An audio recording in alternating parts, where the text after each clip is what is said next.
ان الذین آمنوا وعملوا الصالحات سیجعل لهم الرحمن ودا، بے شک وہ لوگ جو ایمان لائے اور انہوں نے نیک کام کیے اللہ ان کی محبت دلوں میں پیدا فرما دے گا. یہ نص قرآنی ہے، نص قطعی ہے. تم سب اس بات پر اتفاق کرو گے 4 جنوری 2011 سے پہلے ہم میں سے اس ممتاز کو کوئی جانتا نہیں تھا، اب کوئی بھولتا نہیں ہے.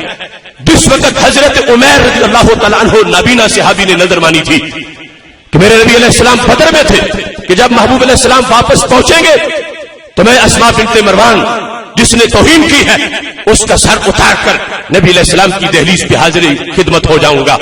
پتا چلا کہ محبوب علیہ السلام تشریف لا رہے ہیں. پوچھا نہیں تھا مسئلہ میرے آقا علیہ السلام سے کہ اگر کوئی یوں کہے تو کیا کرنا ہوتا ہے.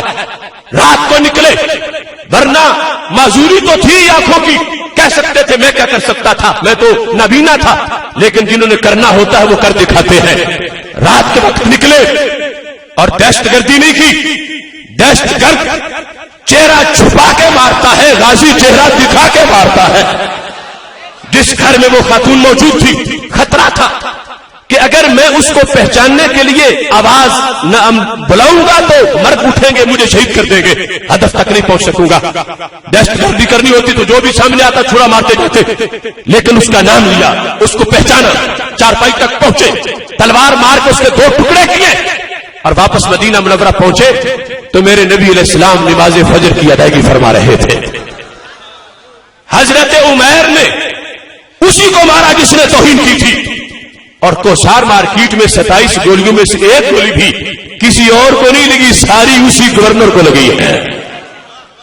جس وقت میرے محبوب علیہ السلام نے سلام پھیرا حضرت عمیر سامنے موجود تھے تو پاک محبوب علیہ السلام نے فرمایا اقتلت اسماء بنت مروان، اے عمیر کیا اسماء کو قتل کرائے ہو؟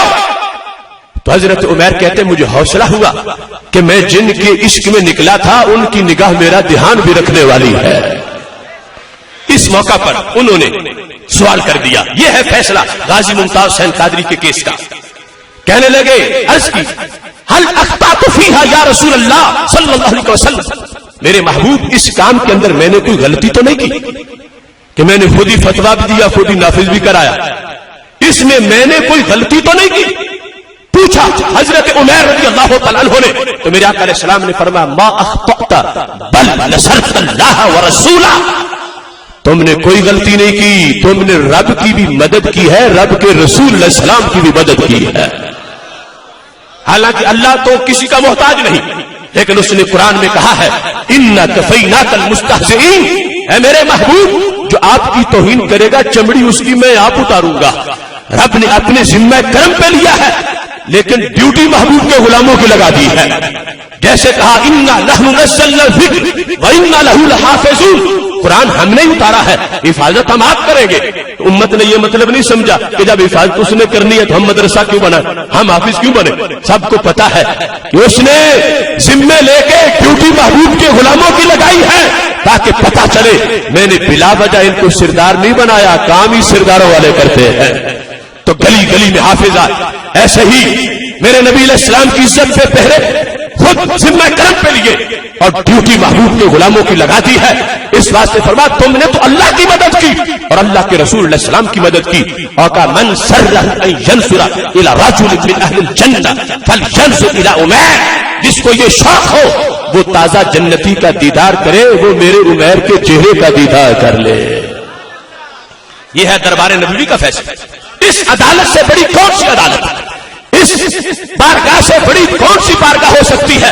حضرت عمیر کے فیصلے کی اس قدر تصدیق ہوئی، ان کے اس عمل کو اس قدر پسند کیا گیا، ان کے جنتی ہونے کا اعلان جب ہوا صحابہ تازہ تازہ انعام لے کے آئے تھے بدر سے، مگر یہاں معاملہ کچھ اور ہو گیا.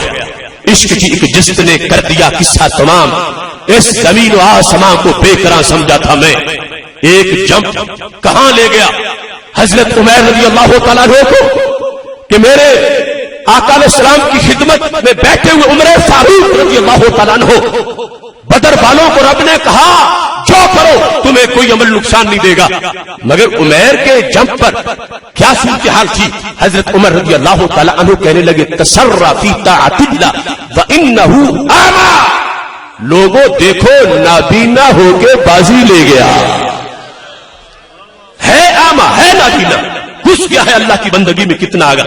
یہ تھا جملہ کہ جب علم الدین شہید کی چارپائی دیکھی حضرت پیر سید جماعت علی شاہ رحمت اللہ علیہ نے قدموں کو چوما تو لوگ پوچھ رہے تھے سید ہو کے، بزرگ ہو کے، عالم اور محدث ہو کے اس پرکھانوں کے بیٹے کے قدم کیوں چوم رہے ہو؟ تو پیر سید جماعت علی شاہ کہنے لگے مجھے آج تک کسی کے منصب پہ رشک نہیں آیا، میں بادشاہ، وزیر اعظم اور صدر کی سیٹ کے لیے بھی کبھی دل میں نے خیال نہیں کیا، مگر آج جماعت علی شاہ کے دل میں یہ رشک ہے کہ کاش اس چارپائی پہ میرا جسم ہوتا جہاں علم الدین شہید لیتے ہوئے ہیں. اور کہا ترکھانہ دا منڈا بازی لے گیا. یہ شروع سے وہ مرحلہ تھا جس وقت حضرت عمر رضی اللہ تعالی عنہ نے کہا انہو اعمی، ہے نابینا، حالانکہ نابینا ہی تھے. اور صحابہ یہ جسمانی جو کسی کے اندر ایسا معاملہ تھا اس کو تحقیر کے لیے نہیں کرتے تھے، تعیین کے لیے بیان کرتے تھے. مگر میں کہ آقا علیہ السلام سے اتنا بھی برداشت نہ ہوا، فرمایا عمر اسے نابینا نہ کہو بل انہو بصیر، یہ تو دیکھنے والا ہے. حضرت عمر رضی اللہ تعالی عنہ کے بارے میں میرے آقا علیہ السلام نے یہ فرمایا، اس لیے ہم یہ سمجھتے ہیں کہ ہم پیچھے رہ گئے. بالیقین ممتاز حسین قادری بازی لے گئے، وقت کے محدث پیران طریقت سکالر، ہم نے جو کچھ کیا اس پہ اللہ سے اجر چاہتے ہیں اور اپنی غفلتوں سستیوں کی معافی چاہتے ہیں. مگر ممتاز حسین قادری نے جس انداز میں سفر آخرت کیا ہے یہ صدیوں تک قصہ جاری رہے گا کہ کس انداز میں عاشق نے عشق سے وفا کر کے دنیا کو دکھا دی ہے. حضرت غازی ممتاز حسین قادری کے فرمودات ہمارے لیے مشعل راہ ہے. آخری ملاقات کے اندر غازی ممتاز حسین قادری نے کہا کہ مجھ سے ملنے والوں اپنے خاندان کے افراد کو کہا کہ کسی کی آنکھ میں آنسو نہیں ہونا چاہیے. اور دیکھیں ملک محمد بشیر اعوان، ان کی آنکھ خشک تھی اس دن جب ہم گئے تو مبارک دے رہے تھے، دیکھو مبارک ہو کہ میرا بیٹا منصب شہادت پہ فیض ہو گیا. اس مٹیریلسٹ دور کے اندر ایسا عشق خاندان کا. غازی ممتاز حسین قادری جب خاندان سے جدا ہونے لگے تو کہا امت کو بتا دینا کہ ہم گستاخ کی جان لینے نہیں جانتے، نام نبی پہ جان مسکرا کے دینا بھی جانتے ہیں.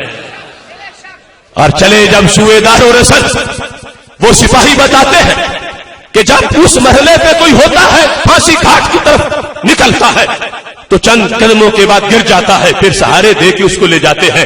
ممتاز حسین قادری 5 قدم آگے چل کے جا رہا تھا اور انہیں کہہ رہا چلو میرے ساتھ جلدی. جب پھانسی گھاٹ آیا تو کہا پھندا میں خود گلے میں ڈالتا ہوں. باقاعدہ چوما محبوب کے نام کا پھندا. بس یاد رہا اتنا گردن سے لگا پھندا، پھر یاد نہیں کیا کیا انوار نظر آئے. غازی ممتاز حسین قادری نے پھندا چوم کے گلے میں ڈالا اور پنجابی میں کہا جس مدینے جانا ہے میں تیار ہو چکا. اور اس کے بعد کہا میرا ٹائم کتنا باقی ہے؟ کہا گیا 4:10 ہو گئے ہیں، اب ٹائم ختم ہو گیا. کہا میرا بس ایک میری حسرت ہے کہ میری زبان سے میں ایک نعرہ بلند کروں گا، اس نعرے کے ختم ہونے پر میرے قدموں کے نیچے سے پھٹا کھینچ لینا. وہ کیا نعرہ تھا؟ لبیک یا رسول اللہ صلی اللہ علیہ وسلم.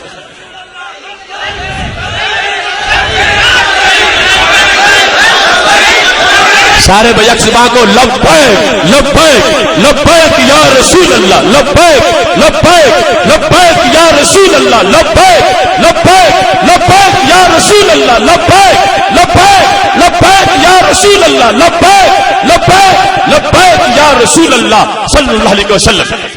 یہ غازی ممتاز حسین قادری نے نعرہ لگایا، اس میں ہمارا صدیوں کا سبق موجود ہے. لبیک کا مطلب ہے محبوب میں حاضر ہوں، میرا سب کچھ حاضر ہے. غازی ممتاز حسین قادری یوں حاضر ہوئے، ہم نے اپنی تحریک کا نام ہی تحریک لبیک یا رسول اللہ صلی اللہ علیہ وسلم رکھ لی. کہ ہر سنی کہے گا محبوب میں بھی حاضر ہوں، میری جان حاضر، میرا مال حاضر، میری اولاد حاضر، میرا وقت حاضر.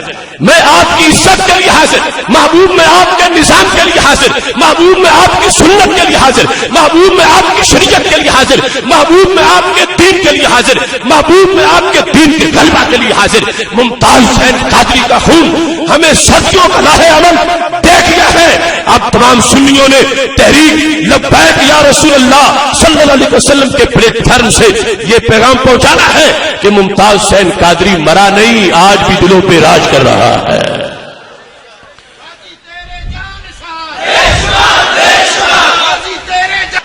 میرے آقا علیہ السلام جب غیب کی خبریں دے رہے تھے، البدایہ والنہایہ دیگر مآخذ میں موجود ہے حدیث شریف، یوشک ان تداع علیکم الامم کما تداع الاکلۃ الی کساتھا، قریب ہے وہ زمانہ کہ جس وقت مسلم امہ پر دوسری قومیں حملہ کرے گی، ایک دوسرے کو بلا کے لے آئیں گی۔ اب عربی میں یونائٹڈ نیشن کو الامم المتحدہ کہا جاتا، یہ ساری قومیں مل کر حملہ کر دیں گی میری امت پر۔ کیسے؟ جیسے بھوکے پلیٹ پہ حملہ کر دیتے ہیں، بہت سے بھوکے ایک پلیٹ دیکھ کر بھری ہوئی لقمہ لقمہ لیتے اس کو ختم کر دیتے ہیں۔ وہ زمانہ میرے آقا علیہ السلام نے فرمایا آئے گا، اور یہ علم غیب ہے میرے محبوب علیہ السلام کا۔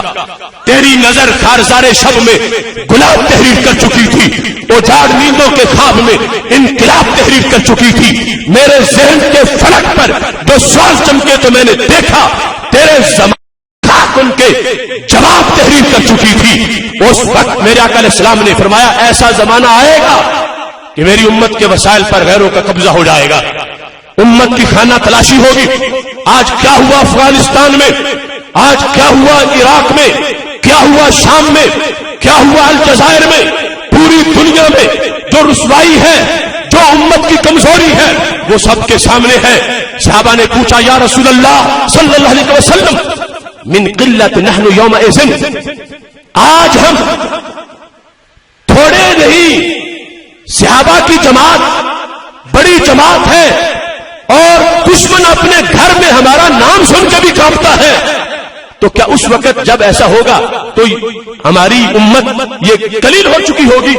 تو میرے آقا علیہ السلام نے فرمایا نہیں، بل انتم یومئذ لکثیر، انتم کا خطاب بعد والی امت کو تھا، فرمایا میری امت آج سے کہیں بڑی امت ہوگی اس وقت۔ اب صحابہ کرام رضی اللہ تعالیٰ عنہ کی تعداد سے کتنی بڑی تعداد ہے، آج 2 ارب سے زائد مسلمان موجود ہے، لیکن صورتحال سامنے ہے۔ میرے آقا علیہ السلام نے جب فرمایا کہ امت تو کہیں بڑی ہوگی، صحابہ نے پوچھا پھر وجہ کیا ہے کہ آج ہم کسی کو بولنے نہیں دیتے، ہمارے نام سن کے وہ کانپ رہے ہیں، اور اس وقت وہ مسلم امہ کے گھروں میں داخل ہو جائیں گے، کیوں؟ تو میرے آقا علیہ السلام نے فرمایا اصابہم الوہن، امت کو وہن کا مرض لگ جائے گا۔ پوچھا ومل وہن، محبوب وہ وہن کیا ہوتا کہ جس سے فلاتی امت راکھ بن جائے گی، وہ کیا مرض ہے؟ میرے آقا علیہ السلام نے فرمایا حب الدنیا وکراہیت الموت، فلاتی امت تب دیر بن جائے گی جب ان میں دنیا کا پیار آ جائے گا، موت سے نفرت آ جائے گی۔ امت زیادہ ہو کے بھی اس کی دھاک نہیں ہوگی، روگ نہیں ہوگا، قوت نہیں ہوگی، دبدبا نہیں ہوگا۔ میرے آقا علیہ السلام نے مرض بھی بتایا اور مرض کا علاج بھی بتایا، پر جب ایسا ہو جائے، میری امت چاہتی ہے کہ انہیں پہلے والا عروج ملے تو دنیا کی محبت نکال دے، موت سے پیار کرنا شروع کر دے۔ یہ حدیث منبر پہ بھی میں نے بیان کی۔ ممتاز قادری تجھے کروڑوں سلام ہو، تو نے اس پہ عمل کر کے امت کو فولادی بننے کا نسخہ دے دیا ہے۔ موت سے پیار کا طریقہ، موت سے پیار کا انداز، موت سے عملاً پیار غازی ممتاز حسین قادری نے وہ ہمیں کر کے دکھا دیا ہے۔ اس واسطے میں یہ سمجھتا ہوں کہ ممتاز حسین قادری نے جو پریکٹیکل کر کے ہمیں بتا دیا ہے، اب اس جذبے کو آگے ہر طرف اجاگر کرنے کی ضرورت ہے تاکہ امت فولاتی بنے۔